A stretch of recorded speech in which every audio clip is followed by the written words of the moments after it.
19 अप्रैल 1918 को जब शादी होती है जना साहब की रती जना के साथ, और जब बारी आती है जना साहब की कि अंगूठी पहनाए दूल्हा दुल्हन को, तो जना साहब अपनी मुसीबतों की वजह से अंगूठी लेना ही भूल जाते हैं।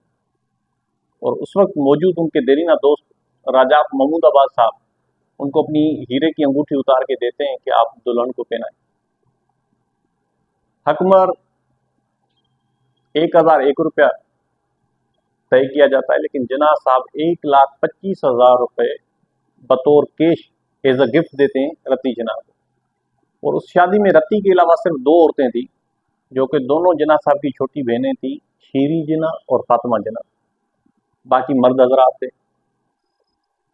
और उसके बाद वो निकल जाते हैं नैनीताल, राजा महमूदाबाद साहब के वहाँ पे फार्म हाउस पे, जहाँ पे मनाते हैं वो हनीमून।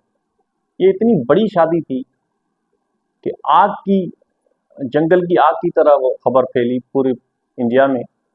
बहुत कुछ लिखा गया उस वक्त की अखबारात में, और बाद में भी बहुत सारी किताबें लिखी गई। हमारी ये बदकिस्मती है कि पाकिस्तान में रती जना को हम सेलिब्रेट नहीं करते, हम नहीं पढ़ते जना साहब की प्राइवेट लाइफ को, क्योंकि हम मुनाफिक हैं। जना साहब he was a straight forward human being.